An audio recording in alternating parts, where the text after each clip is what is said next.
वेदांता के हॉस्पिटल लखनऊ में उनका निधन हुआ और 11 नवंबर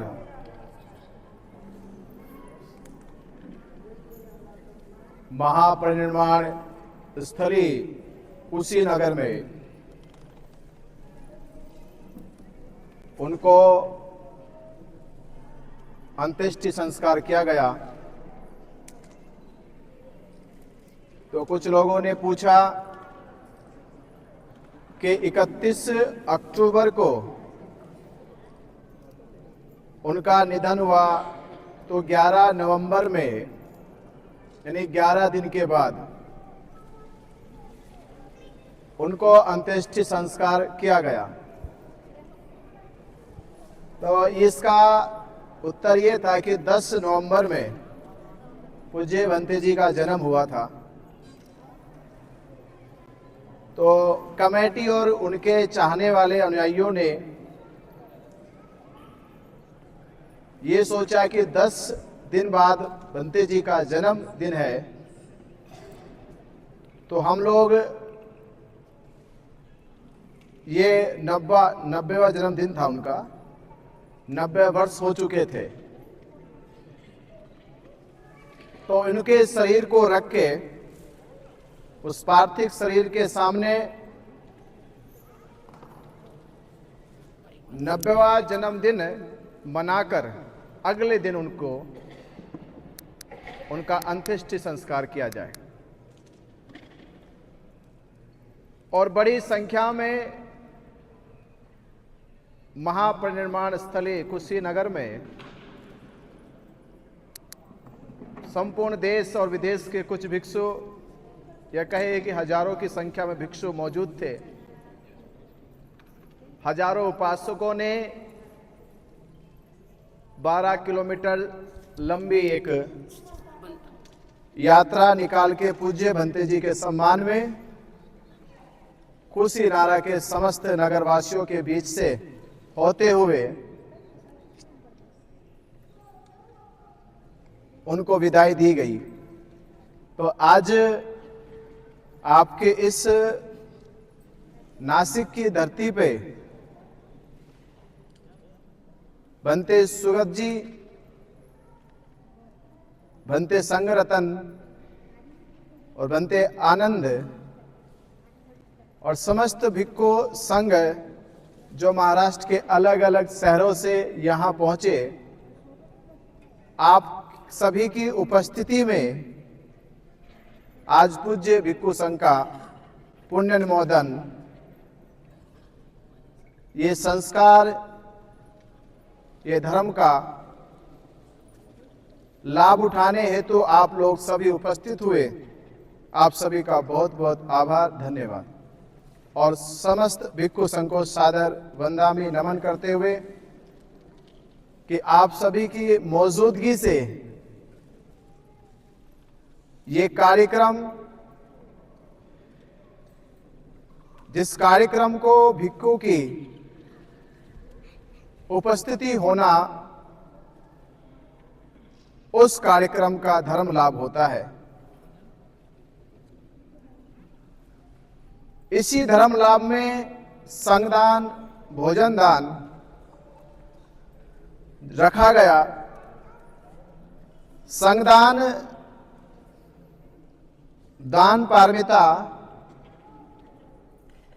दान तभी होता है, दान की भी पारमिता निभाई जाती है। जैसे मैं कहता हूं, स्वभाव से किया दान, प्रभाव से किया गया दान,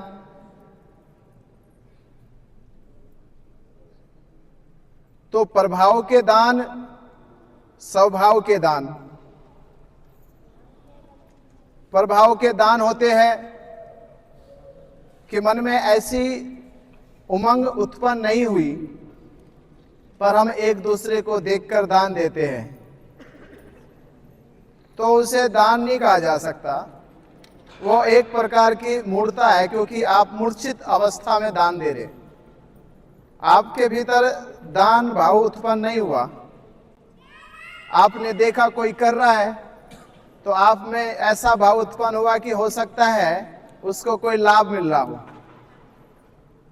तो लाभ की आकांक्षा हो सकती है।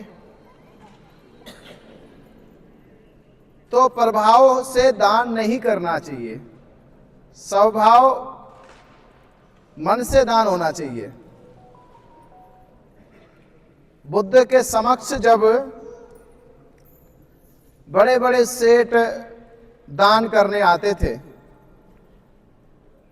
तो बड़ी चर्चाएं होती थी, और खास तौर पे श्रावस्ती के लोगों की तो बहुत चर्चा होती थी कि किसी ने जमीन दान दी है, किसी ने बहुत धन दान दिया है। तो एक बार बुद्ध से पूछा गया कि हे तथागत, कुछ लोगों का विचार है कि आप ये कहे कि सबसे बड़ा दान किसका है, सबसे बड़ा दान किसका है। तो बुद्ध ने पहले तो उत्तर ये दिया कि दान को बताया नहीं जाता कि कितना दिया। अगर दान बताया जाए कितना दिया गया, अगर ये हिसाब रखा जाए तो वो सौदा हो जाएगा। दान की ना तो कोई कीमत है, दान का ना कोई हिसाब है। तो दान जब बिना कीमत के हो और बिना हिसाब के हो तो वो दान पूर्ण हो जाता है। और जब दान का हिसाब करोगे, जब दान को तोलोगे, तो तराजू में फिर तो सौदा हो जाएगा, वो फिर दान में सौदा हो सकता है। और दूसरा उत्तर बुद्ध ने यह दिया कि कभी भी दान स्वीकार करते समय ये मत देखो दान के पात्र में क्या है। ये ध्यान देना, ये कभी मत देखो कि दान के पात्र में क्या है, बल्कि ये देखो कि देने वाले के मन की पवित्रता क्या है, वो किस पवित्रता से दान दे रहा है। ये मत देखो दान के पात्र में क्या है, उसके मन की पवित्रता देखो कि वो किस मन से दान दे रहा है। उससे पता चलेगा कि उसकी दान पारमिता कितनी ऊंची है। इससे कभी नहीं पता चलेगा कि उसके पात्र में क्या है। अगर पात्र देखोगे फिर तो सौदा करोगे, तो तुम तराजू में रख के तोलोगे किसके दान में ज्यादा भार है। तो धन का भार हो सकता है, संपत्ति का भार हो सकता है, पर मन का भार नहीं हो सकता। तो मन से दिया गया दान, जैसे आपने सुना है कि कहानी तो बड़ी छोटी सी कह दो कि एक महिला केवल एक फल लेकर आई, तो बहुत लोगों ने दान तो दिया खूब सारा। उसके पास दिन भर की मजदूरी करी, एक अमरूद मिला उसे खाने के लिए, तो उसे पता चला कि बुद्ध आए हैं और मानव कल्याण के लिए यानी विश्व कल्याण के लिए बुद्ध को दान दिया जा रहा है। तो उसने मन के भीतर ये भाव उत्पन्न किया कि अगर मैं ये छोटा सा अमरूद बुद्ध को दान करूं तो विश्व कल्याण के वो कार्य करते हैं, अगर विश्व का कल्याण होगा तो मेरा भी कल्याण निश्चित हो जाएगा। तो उन्होंने वही अमरूद, जो एक ही अमरूद था, वही दे दिया। तो उस समय भी ये सवाल पूछा गया कि आज किसने सबसे ज्यादा दान पारमिता निभाई। उस समय भी बहुत सारे राजा तो इस अहंकार से भर चुके थे कि हमारा दान बहुत बड़ा है, क्योंकि हमने तो बहुत संपदा दी है बुद्ध को। पर बुद्ध ने आखिर में कहा नहीं, इस पूरी दान पारमिता में इस बूढ़ी औरत द्वारा जो एक अमरूद दिया गया है, ये सबसे महान दान है। तो बहुत लोगों में चिढ़ पैदा हो गई कि बुद्ध का हिसाब जो है गलत है। अमरूद का दान कैसे महान हो सकता है? हमारे बगीचे में तो ऐसे जाने कितने अमरूद है, कल हम अमरूद लाके दे देंगे और एक नहीं 10 लाके दे देंगे, तो क्या बुद्ध हमारे दान को महान दान कहेंगे? तो बुद्ध ने कहा नहीं, क्योंकि तुम्हारा 10 अमरूद देना भी कुछ अमरूदों को बचाकर दिया जाएगा, तुम्हारे पास बगीचा बच जाएगा अमरूदों का। तुम जो अनाज की बोरियां भर के लाए हो, ये भी कुछ बचा के लाए हो, कुछ बचा है तुम्हारे पास। और अहंकार की तुम्हारी पुष्टि हो जाए कि दान की श्रृंखला में ऊपरी हिस्से में नाम तुम्हारा आ जाए, तो ये अहंकार की पुष्टि से तुम बढ़ चढ़कर दान दे रहे हो, यानी दान की बोली लगा रहे हो। तो दान की बोली लगाने वाला महान दानी कैसे हो जाएगा? इसने जब ये अमरूद दिया तो एकमात्र अमरूद था, केवल एकमात्र अमरूद था, और वो अमरूद भी इसकी भूख का था, यानी भोजन था उसका। पर उसने अपनी भूख को भुलाकर विश्व कल्याण हेतु उस अमरूद को भी बांट दिया, एकमात्र अमरूद, और वही बांट दिया, कुछ नहीं बचा।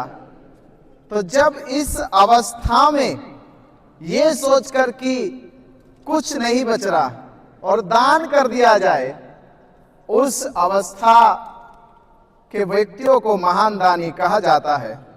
और दूसरे वो भी महान दानी होते हैं जो ये जान लेते हैं कि सभी वस्तुएं अनित्य है। दान कब करोगे आप? जब तक आप में वस्तु संपदा धन की आसक्ति रहेगी, कभी दान नहीं कर सकते। तब तक सौदा हिसाब तो कर सकते हो, पर दान की परिकाष्ठा होती है जब हम ये जान ले कि ये सभी संपदाएं वस्तु अनित्य है, इनसे आसक्ति रखना अज्ञान है, अविद्या है। और जब मनुष्य ये जान ले ये सब अनित्य है, तो उसका त्याग कर देता है। एक ये अवस्था भी परम ज्ञानी की होती है, ये जानकर दान करना कि सब अनित्य है, कुछ मेरा नहीं है, इसलिए जो है उसको देते रहो, लेते रहो, किसी से आसक्ति मत रखो। जब ऐसी अवस्था रहे, वो भी महान दानी है। और एक ऐसे भी महान दानी होते जैसे पेड़ पर फल लग जाता है, तो वो पेड़ पर फल कब तक लगा रहता है? जब तक वो फल पक नहीं जाता। क्या ऐसे है ना? जब वो पक जाएगा तो अपने आप गिर जाएगा नीचे। क्या हुआ? वो पेड़ पे तब तक लगा रहता है जब तक वो पक नहीं जाता, और जिस दिन वो पक जाता है उस दिन वो नीचे गिर जाता है। यानी जब मनुष्य ज्ञान में परिपूर्ण हो जाता है, जब ये जान लेता है संसार क्या है, जब ये जान लेता है जन्म और मृत्यु तक का सफर क्या है, जब उसके संसार की यात्रा पूरी हो जाती है कि अब कुछ नहीं बचा, तो वो सब त्याग देता है कि अब कुछ नहीं बचा, तो मनुष्य महान दानी हो जाता है।